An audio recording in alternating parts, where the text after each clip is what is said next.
Olá, pessoal. Espero que estejam todos bem.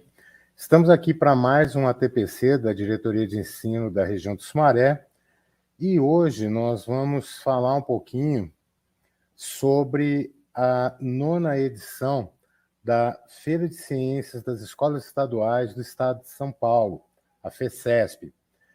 Então, nós vamos apresentar um pouco do que é a FECESP, tá? E antes até de alguém já começar a pensar aí, nossa, mas vamos falar agora de Feira de Ciências, praticamente no 4º bimestre? Não, fiquem tranquilos, a FECESP é lançada agora, porém, as inscrições, os projetos e tudo mais são para o ano que vem. Na realidade, a culminância, o encerramento da FECESP é em novembro de 2023. Então, ela já é lançada agora exatamente para isso, para a gente ter bastante tempo para fazer um projeto muito bacana. Esse slide aqui ele mostra um pouquinho do cronograma que a gente vai seguir nos slides, tá? Então, o item 1 a gente vai falar do regulamento e cronograma, item 2 do currículo, as áreas de conhecimento, e o item 3 a vivência de alguns alunos que já participaram da feira. Aqui, só um slide aí falando um pouquinho da ação que a FECESP é voltada, que é a formação, divulgação, promoção da cultura científica. Ou seja, a FECESP, ela tenta instituir aí projetos de iniciação científica na educação básica, tá? Então, estimulando os estudantes da rede pública do Estado de São Paulo a serem protagonistas da sua vida, do seu projeto de vida, usando a ciência para isso em todos os segmentos, em todas as áreas da ciência. Dando sequência aí o cronograma. Esse cronograma a gente tentou separar e simplificar da melhor forma possível, tá? Onde nós colocamos aí a fase 1, compreendida agora de setembro de 2022 a dezembro de 2022, e o primeiro semestre de 2023. E a fase 2, sendo considerada aí segundo semestre de 2023, tá? A fase 2 e 3, que é só focada no ano de 2023. Então, a fase 1 inicia-se em 2022 e encerra-se em 2023. Fase 1, período que nós aqui da diretoria vamos divulgar e orientar as escolas que se interessarem em participar da 9ª FECESP. As escolas vão fazer levantamento de dados, possíveis ideias para projeto. Muito importante, formar o comitê de ética da escola. Tá? No regulamento, a gente vai disponibilizar o regulamento total para vocês. Aqui é só uma síntese para a gente lançar a FECESP. No regulamento vai estar certinho como se forma e o porquê se forma esse comitê de ética, mas isso é muito importante. Por quê? Porque praticamente todos os projetos de todas as áreas de conhecimento vão usar seres humanos, de repente vai falar, citar alguma coisa sobre animais, e existe uma ética em cima disso tudo, tá ok? Aqui na fase 2, aí as datas, mais ou menos, que vão acontecer, né, em junho de 2023, o projeto tem que estar praticamente pronto, pois vai ocorrer a eletiva da diretoria de ensino. Para que a seletiva? A partir da seletiva, aqueles projetos que forem selecionados aqui pela diretoria vão ser encaminhados para a SEDUC para fazer parte aí da eleição da SEDUC, ou seja, a SEDUC vai analisar esses projetos a partir de setembro de 2023 para aí sim ir para as finais que vão acontecer aí em outubro e novembro de 2023, tá ok? Aí vamos lá com os objetivos da FECESP. Depois vocês dão uma olhada com um pouco mais de calma aí nesse slide, tá? Mas basicamente a FECESP, ela vem com o intuito de incentivar a iniciação científica, porém essa iniciação científica gira em torno de buscar soluções para problemas identificados no contexto escolar. O que quer dizer isso aí? O aluno que vai participar, que vai montar um projeto, ele tem que buscar solução para algum problema da escola ou do entorno escolar ou do cotidiano dos alunos. Enfim, toda a ação FECESP aí, toda a feira é voltada para a solução de problemas. Então, são projetos criativos, projetos originais, novos, que visam solucionar algum problema que possa aí até ter relação com o futuro do trabalho, do projeto de vida do aluno a médio e longo prazo, tá ok? Continuando aí, vem um pouquinho o modelo do projeto, tá? Que é importante a gente olhar nesse modelo. Como eu disse, depois todos os detalhes estão no regulamento oficial, tá? Aqui só para a gente ter uma ideia, ó, que é importante a gente observar aí, questão problema. Todos os projetos da FECESP, eles vão ser orientados, direcionados por uma questão problema. Ou seja, uma pergunta que direcione a investigação, a resolução do problema para chegar ao projeto. Qual é o problema que o meu bairro apresenta, que a minha escola apresenta, que a minha comunidade apresenta? Vai gerar uma questão-problema e, em cima disso, ele vai montar o projeto, tá? E é importante salientar aí no modelo do projeto que a FECESP exige que siga a formatação, as normas da ABNT, tá? E aí a gente relacionou aí algumas fontes mais confiáveis de pesquisa, como o Google Acadêmico, Nova Escola, Ciência Hoje, etc. Atenção aqui para essa parte, ó, as categorias que vão fazer parte da FECESP, da 9ª edição da FECESP, né? Categoria Mirim, estudantes que em 2023 estejam matriculados e frequentes nos 4º e 5º anos dos anos iniciais. Nossa, anos iniciais, exatamente. A FECESP, a partir agora desse ano, está englobando todas as categorias e todas as áreas de conhecimento. Né? Linguagens, até a última edição não fazia parte, a partir de agora também faz parte. Então, a categoria Mirim são alunos do 4º e 5º ano dos anos iniciais. Categoria Júnior, alunos frequentes matriculados em 2023, 6º, 7º e 8º anos dos anos finais.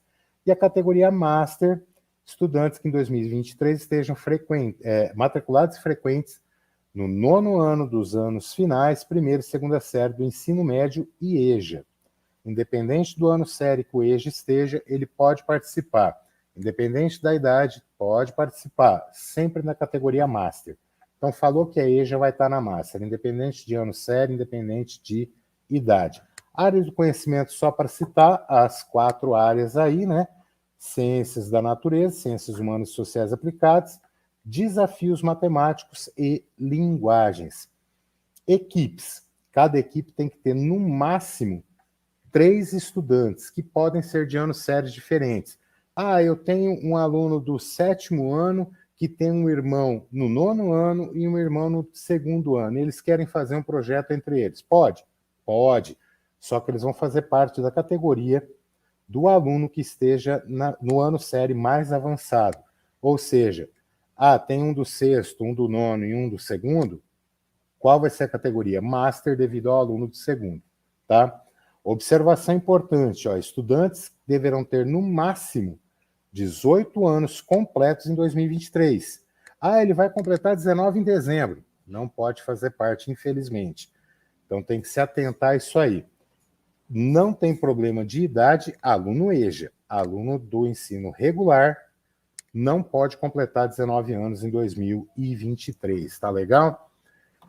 E aí, uma coisa aí que a gente aqui da DE considera bastante importante, a gente não pode esquecer dos estudantes elegíveis ao serviço da educação especial. Eles podem fazer parte das FECESP? Não só podem, como devem. Isso é que é inclusão. Então, incluir o aluno da educação especial em projetos, desde, é lógico, que ele queira fazer parte. Mas aí o projeto tem que ser de educação especial? Não, de jeito nenhum, ao contrário. Você vai fazer um projeto, um desafio matemático, vai fazer um projeto de linguagens, sei lá, de repente um projeto de dança, um projeto de arte contemporânea, e o aluno da educação especial leva jeito para o negócio, gosta da brincadeira, vamos envolver esse aluno em projetos e não de criar um projeto para ele. Tá legal? Então, a ideia da FECESP é exatamente essa, a inclusão. Aí, dando sequência, Vamos agora entrar com o pessoal aí falando dos currículos das áreas de conhecimento específicas.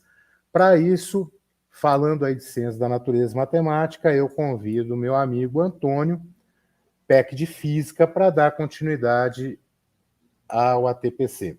Até mais, pessoal. Bom, então, dando continuidade aqui na parte de ciências da natureza e matemática, né? Faço algumas colocações. Toda pesquisa, ela deve ser embasada em critérios científicos e fontes confiáveis. É importante que a escola oriente a escolha, oriente os estudantes na escolha da pesquisa, né, e que essa pesquisa esteja alinhada aos seus interesses individuais e coletivos, né, e que esses interesses estejam atrelados ao projeto de vida.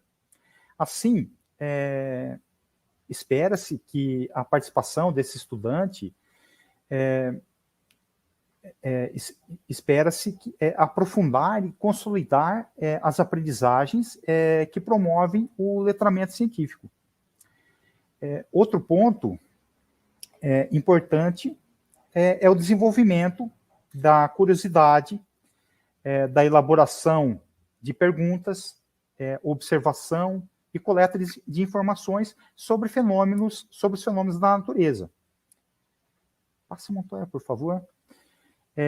Relevante também colocar, pessoal, a discussão sobre o erro. O erro, nessa parte de ciências da natureza, por ser um campo experimental, é muito importante a gente fazer colocações sobre, salientar a respeito do erro, né? Então, eu queria colocar a possibilidade, como possibilidade, né, o erro como possibilidade da pessoa rever a adequação da metodologia, né, bem como compreender o conhecimento, né? Então, o erro como uma oportunidade para que a pessoa possa rever a metodologia utilizada. Eu lembro também vocês, né, de Thomas Edison, né, que Thomas Edison ele descobriu diversas maneiras de como não produzir a lâmpada, né? Então essa lembrança sobre o Thomas Edison, né, o inventor da lâmpada elétrica, nos leva a pensar que, na verdade, as pessoas confundem sobre o erro, né? Então, muitas pessoas costumam dizer assim, eu aprendo com o erro. Não, isso, na verdade, é uma confusão. Nós aprendemos com a correção dos erros, não é? Passa, Montoya, por gentileza. Pessoal, outro slide relevante a ser lembrado aqui com vocês é a diferenciação entre o projeto de pré-iniciação científica, né, e um projeto pedagógico, não é? Então, temos aqui dois exemplos, não é? Que nós observamos que o nosso estudante, ele é citado na terceira pessoa. Isso descaracteriza o projeto de pré-iniciação científica, né? Porque dá uma ideia de que o nosso estudante, ele então não seria o autor desse projeto, desse trabalho, quando nós percebemos que, sim, ele é o protagonista, não é? Então, uma ressalva, não é? Passe, Montoya, por gentileza. Pessoal, então, exemplificando trabalhos que participaram da edição anterior, não é? Da 8ª FECESP, nós temos um projeto intitulado Automatização de ecobarreiras e os desafios matemáticos, não é? Então, exemplificando aqui um trabalho dos desafios matemáticos, não é? E outro trabalho aqui seria que também participou da 8ª FECESP, né, da edição anterior da feira. Então, o título dele é A Variação da Projeção da Área das Copas das Árvores no período 2013 a 2021. Então, os estudantes expressaram, né, os dados com gráficos, não é? E depois expressaram esses resultados em porcentagem, certo? E faço uma lembrança também, gente, que o intuito da FECESP, não é promover alguma melhoria no entorno, na comunidade da escola, e mesmo perceber como melhorar algo dentro da escola. Como, por exemplo, imagina que os alunos perceberam que os estudantes estavam desperdiçando muito alimento. Então, pode ser feito um trabalho de conscientização, né, buscando aí comunicar, né, para a escola, né, a importância de você evitar o desperdício, não é? Então, seria feito pesagens e você tem as unidades de medida. Então, é um trabalho aí que pode ser bastante rico e possível dentro das escolas.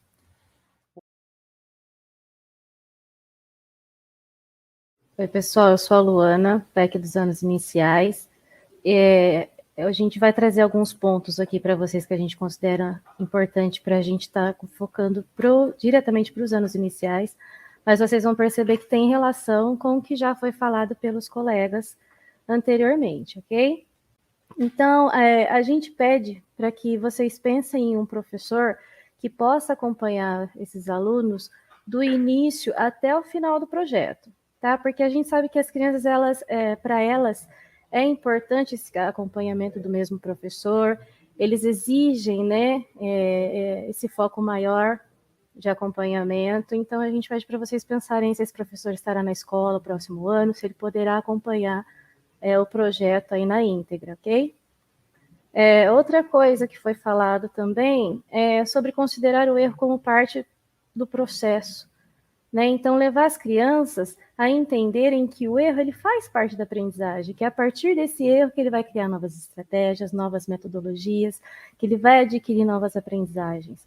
Porque, às vezes, a criança ela pode se frustrar com esse erro e não querer continuar, né? Então, cabe aos nós professores estarmos ali do lado deles, conversar, sempre auxiliar e mostrar que realmente faz parte do processo de aprendizagem, faz parte do projeto, e é dessa forma que eles vão aprendendo novas metodologias, novas estratégias, ok? Sobre a pesquisa, eles vão ter que pesquisar bastante, vão ter que procurar bastante, independente aí do que eles forem trabalhar, eles vão ter que ter o professor como modelizador nessa pesquisa, tá? Então, o professor vai lá, pega uma aula, mostra para eles como que vai ser essa pesquisa, onde que eles podem procurar, os diferentes recursos que eles podem estar utilizando. Então, primeiro o professor modeliza, depois ele passa essa pesquisa para que os alunos façam.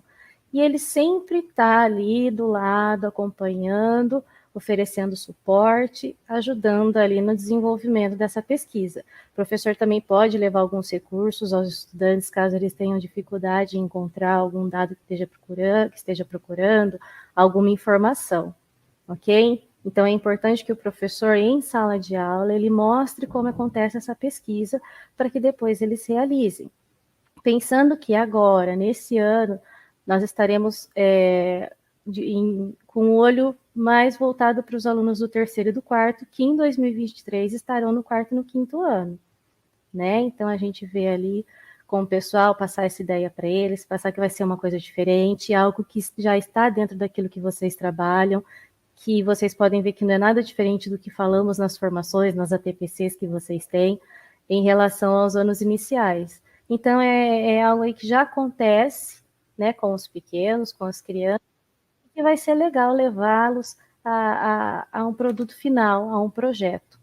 Tá? Então, o professor sempre oferecer suporte, eles vão precisar desse suporte, eles vão precisar dessa ajuda, né?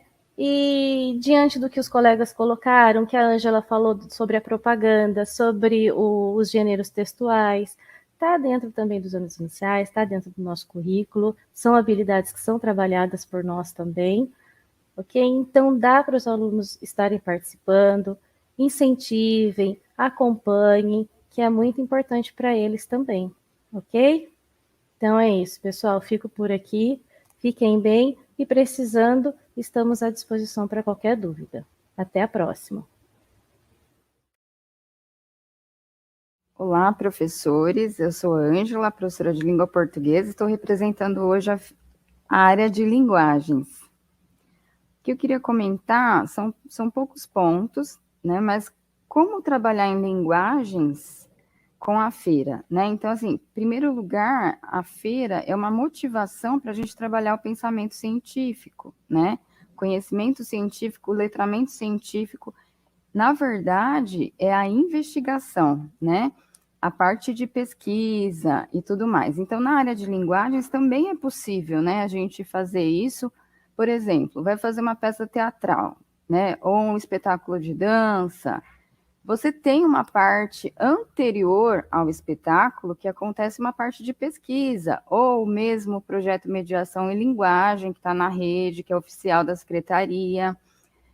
O vídeo que é feito pelos alunos, né, na escola, é um produto final, mas o que acontece antes? Antes tem esse projeto de pesquisa, de investigação.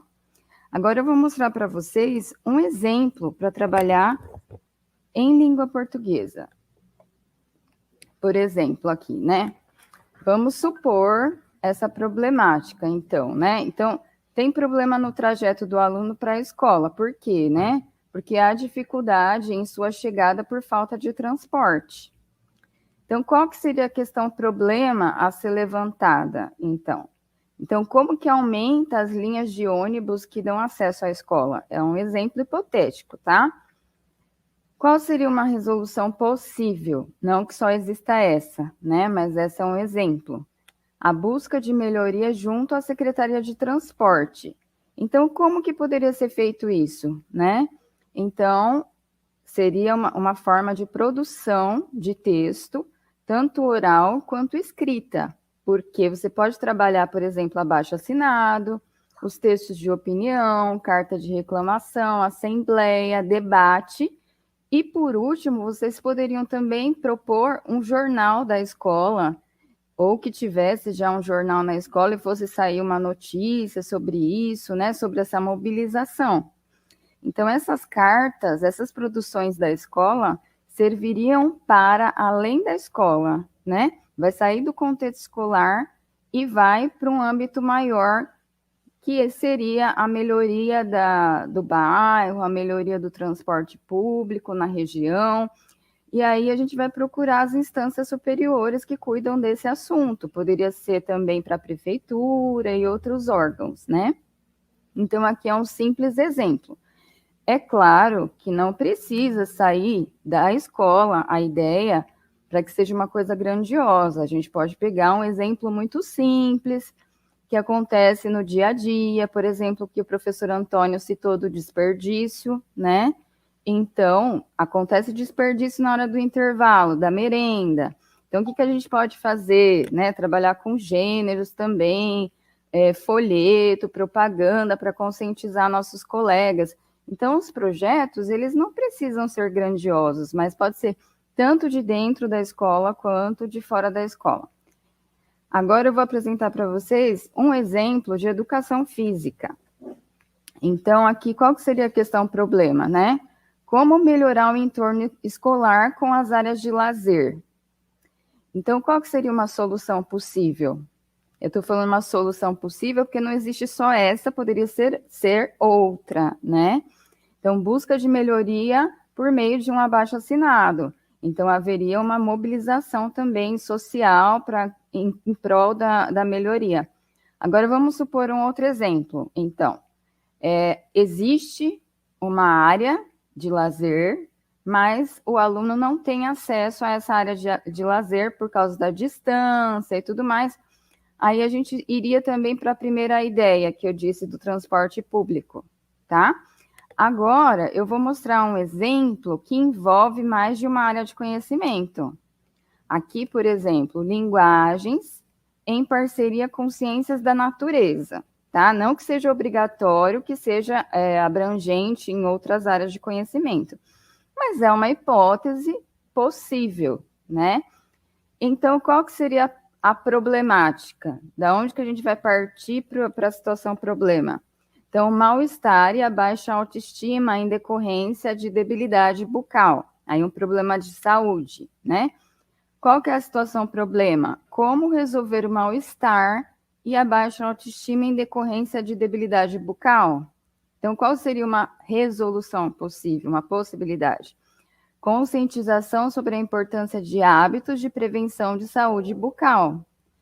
Aí, o que a gente poderia fazer em arte? Uma oficina de teatro e um protótipo dessa oficina para exemplificação.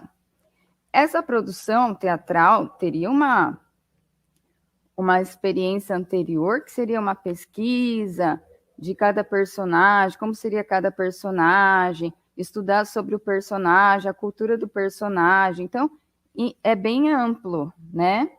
E em língua portuguesa, como que a gente poderia contribuir, né? Então, planejamento, elaboração e produção de folder, cartazes, mas também a gente pode focar no gênero propaganda, por exemplo, né? Mas existem outros gêneros que poderiam ser inseridos aí. Agora, em relação à área de ciências da natureza, então, a importância do entendimento na fluoração da água para a prevenção de cáries. Qual que é o assunto que a gente poderia trabalhar aí com jovens, com a escola, né? Analisar a composição da pasta dental e do enxágue bucal. Aí eu vou trazer um exemplo que foi falado já na outra TPC sobre leitura, que eu poderia trabalhar com o uso de rótulos, né, para fazer essa atividade. Então, essa é uma ideia, tá? E aí vocês fiquem abertos para terem as ideias de vocês, junto com os estudantes de vocês. Agora eu vou passar para o meu colega Ronaldo, que é da área de filosofia e sociologia. Olá, professores. Meu nome é Ronaldo, professor de filosofia, PEC de filosofia e sociologia. Estou aqui com vocês para falar um pouquinho de como a gente pode trabalhar ciências humanas e sociais aplicadas nessa feira científica das escolas estaduais de São Paulo. O importante aqui é a gente colocar quais são os critérios, de que forma a gente pode contribuir, o que se espera das ciências humanas, o que a gente espera desse projeto, dessa ideia, né, de feira, para que a gente possa contribuir aí, seguindo alguns critérios, tá? Vamos lá. Pré-iniciação científica em ciências humanas e sociais. O legal aqui a gente observar, por que pré-iniciação científica? É o início de um trabalho, não tem um objetivo aqui de criar a solução para os problemas do mundo.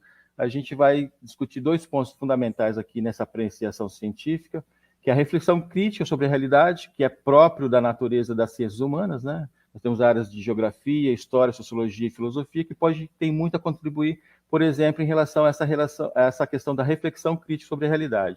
Esse estranhar e desnaturalizar. O que é interessante aqui? Por exemplo, pessoal, a gente tem na escola questões de racismo, discriminação, isso tudo pode ser trabalhado usando conteúdos da própria ciências humanas e sociais, não é? Fenômenos sociais ou diretamente relacionados às sociedades humanas, em diferentes escalas. A questão da imigração, a questão da imigração, né? Pode também ser trabalhados. Investigação de fenômenos a partir de método científico. O que é interessante falar sobre isso? Que o trabalho ele tenha como fundamento o caminho da pesquisa científica, né? Com dados precisos, corretos, para chegar a um resultado que se possa ter como seguro, como verdadeiro, né? Então, eu acho que é legal a gente pautar isso, né, nessa conversa nossa em relação ao trabalho de pesquisa científica. Refletindo, como a pré-iniciação científica pode contribuir para os processos de ensino e aprendizagem na área de ciências humanas e sociais aplicadas? é justamente isso que eu acabei de falar. Esse rigor da pesquisa, os critérios, os meios, como que a gente se chega a um dado que a gente pode se dar como verdade, né? Eu acho que a grande contribuição que a ciência pode dar para um trabalho usando as ciências humanas é essa questão do rigor, né? da precisão do caminho pelo qual percorrer para se chegar a uma verdade que a gente possa se agarrar como aquilo que realmente se chegou a uma verificação plausível, né? Interessante também a gente observar que a gente não precisa buscar pesquisar conteúdos fora daquilo que a gente já trabalha em sala de aula, né? A gente pode usar os componentes do próprio currículo paulista, né? As habilidades e competências, os conteúdos, os conhecimentos científicos, a reflexão crítica, o protagonismo juvenil. Por exemplo, professores de PV, projeto de vida, pode contribuir muito para esse trabalho de pesquisa, né? O que tem lá na vontade dos nossos estudantes que eu posso usar como pesquisa para compor esse trabalho, né? Nas ciências humanas, por exemplo.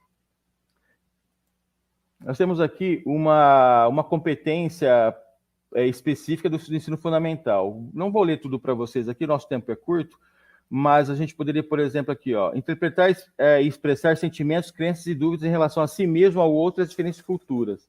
Nós, por exemplo, a gente, quando a escola recebe um aluno de uma outra cultura, de um outro país, cria um estranhamento para o aluno em sala de aula. Como que isso pode ser trabalhado? Como que isso pode ser passado para o nosso aluno, que isso é uma coisa que acontece e que o mundo acontecem coisas que a gente precisa entender como isso acontece. A migração, a imigração, a convivência com diferentes culturas, né? Diferente nacionalidade. São coisas que a gente pode estar trabalhando também. Vamos pegar aqui uma competência do ensino médio, por exemplo, lá. Analisar processos políticos, econômicos, sociais, ambientais, culturais, nos âmbitos local, regional, nacional e mundial em diferentes tempos. É claro que aqui deixa bem aberto qual contexto que a gente pode trabalhar. Pode ser local, na escola, regional, na sua cidade, nacional ou mundial. Por exemplo, quantas questões estão acontecendo no mundo hoje, a guerra na Rússia, por exemplo, né? Rússia e Ucrânia. O que a gente pode trazer isso no contexto mundial? Questão regional também. Como que a gente pode trabalhar a questão da nossa região, do nosso país? Nós estamos aí passando por um momento de eleição, não é? Como isso pode ser trabalhado, a questão processos políticos, como que isso pode ser trabalhado? Então, existem vários elementos aí que a gente pode trazer para esse trabalho de pesquisa, né? O que tem que ter essa pré-iniciação científica? Vamos lá. Primeiro, processo investigativo. Pode ser da sua vivência do contexto local, como eu disse, da escola, do bairro, da cidade. Estimular a curiosidade do estudante, né? Desnaturalizar essas questões que a gente vê como estranhas na escola, não achar que é normal ter preconceito, por exemplo, racismo, não é? São questões que a gente tem que colocar no nosso trabalho, que é própria da natureza das ciências humanas, né? O conhecimento científico não dogmático. Por quê? Não dogmático? Porque a gente sabe que a ciência às vezes trabalha em favor das indústrias, do comércio, não é? Então é interessante ter o rigor ético também na pesquisa, é interessante isso. Inclusive vai ter um comitê só voltado para a questão ética dos trabalhos que vão ser realizados, né? E tem que ser consistente, ou seja, não superficial, não uma coisa que não tenha relevância para que se faça um trabalho de pesquisa. Tem que ser algo relevante de fato, não é? E o que é interessante também é usar o letramento científico, ou seja, com procedimento, metodologia e fundamentação teórica. Eu trouxe para vocês aqui também um exemplo de um trabalho que ganhou na última edição da feira, né? A categoria júnior, ela é ali no nível ensino médio, ensino fundamental, desculpa. Olha só, levantando a questão problema. Às vezes parece que fazer um trabalho de ciência, de pesquisa, tem que ser uma coisa muito elaborada, muito aprofundada, e às vezes pode ser uma questão bem simples, como foi esse prêmio aqui do primeiro lugar desse trabalho. Olha o tema que eles usaram, climatologia urbana. Olha a pergunta que foi feita. A vegetação urbana influencia na temperatura das cidades? Olha a questão problema. Qual é a influência da vegetação na temperatura do espaço urbano nos meses de outono de 2021, nas mediações da escola Francisca Ribeiro Melo Fernandes? Observa, pessoal, como que alguma coisa simples tem uma relevância e pode ser trabalhado ali no seu contexto da escola, não é? Isso é só um exemplo para vocês perceberem assim, de que é possível fazer um trabalho de pesquisa usando questões das ciências humanas.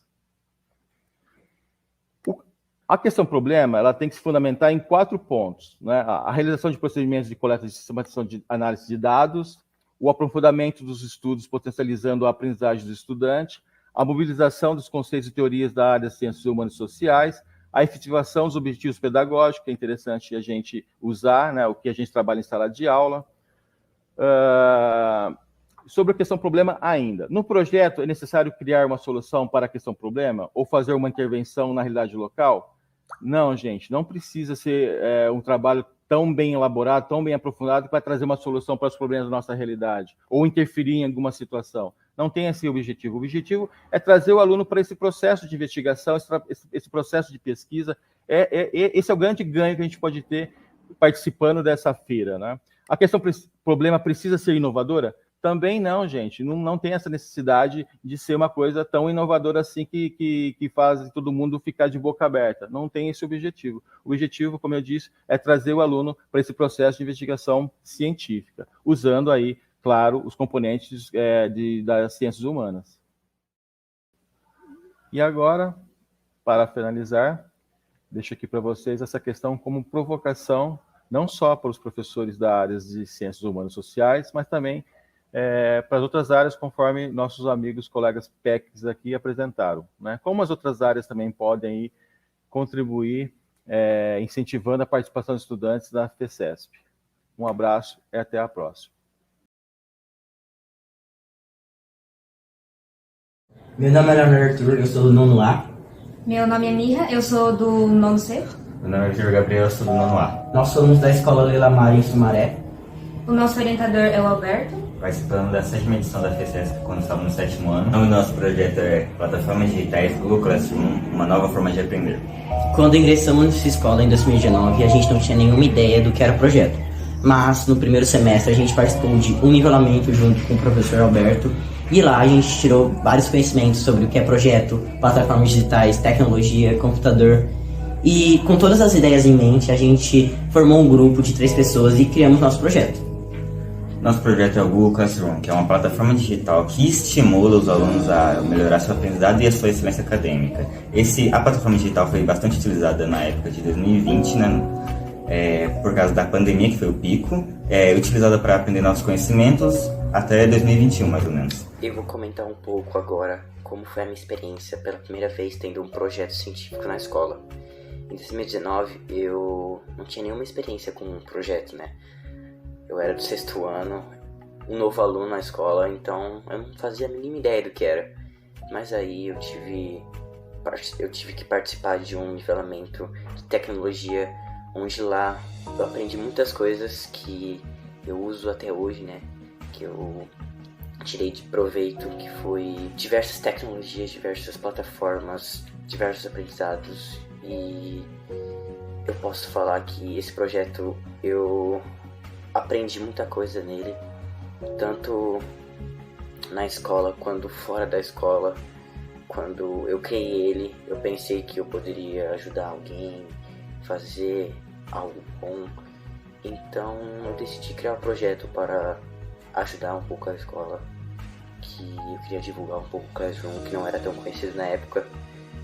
E no ano seguinte, 2020, quando começou a pandemia, ele foi de grande ajuda, já que o meio de a gente estudar foi por meio do Classroom.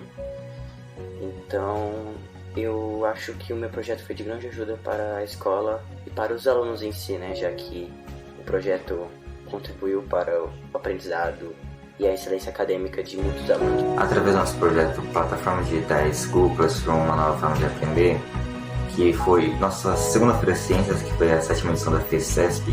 A gente já tinha participado de uma antes, que foi FEPIC 2019.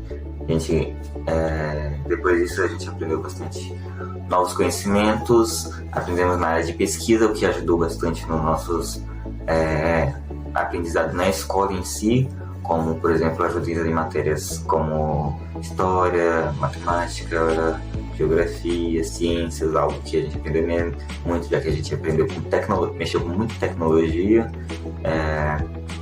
Também, em meados desse ano, foi o pique do Covid-19, né? E com isso, meio que afetou bastante nossos estudos, já que estávamos online.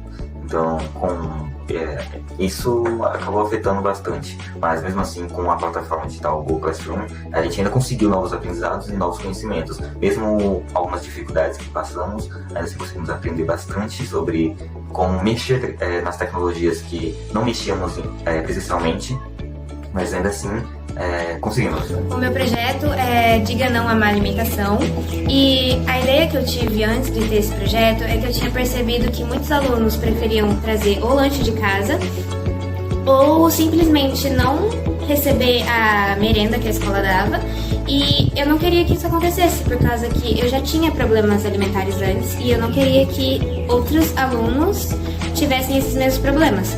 Então eu conversei com o professor Alberto e a gente decidiu que eu começaria um projeto falando sobre os hábitos alimentares para ajudar os alunos da escola. Eu fiz um questionário e, junto com as atividades que eu fiz no nivelamento, que era do professor Alberto e o professor Evair, eu consegui fazer minha pesquisa e participar de, até agora, que eu saiba, 3 feiras, e todas essas feiras trouxeram muito conhecimento que me ajudou a crescer como pessoa até hoje. Sempre tive muitas expectativas com o que poderia acontecer nas feiras de ciências e estava super animada para poder participar. Tive muitas experiências novas e espero que elas me ajudem para que eu sempre possa melhorar o meu projeto e também como pessoa. Obrigado!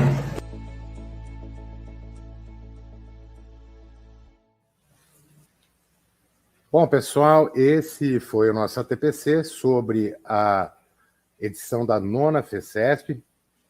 E, primeiramente, eu gostaria de agradecer a participação dos alunos e do professor Alberto, com o vídeo aí da escola Leila Mara. Muito obrigado à equipe aí do Leila Mara, aos alunos, tá, pela participação. Esse vídeo foi para mostrar aí para todos que é possível participar, independente do segmento, independente do ano série, independente da disciplina, da área de conhecimento, dá para participar, é possível participar.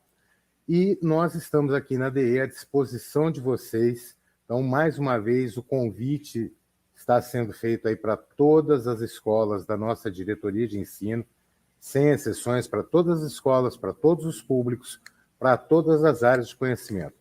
Contamos com a participação intensa de vocês, tá? E em seguida vai passar aí um slide com toda a equipe da comissão da 9ª FECESP aqui da diretoria de ensino da região do Sumaré. Essa comissão já foi pensada aí com professores, com PECs de todas as áreas, para auxiliar as escolas naquilo que for necessário para a participação da 9ª FECESP. Então, contamos com a participação de vocês e estamos aqui para ajudar vocês. Forte abraço a todos.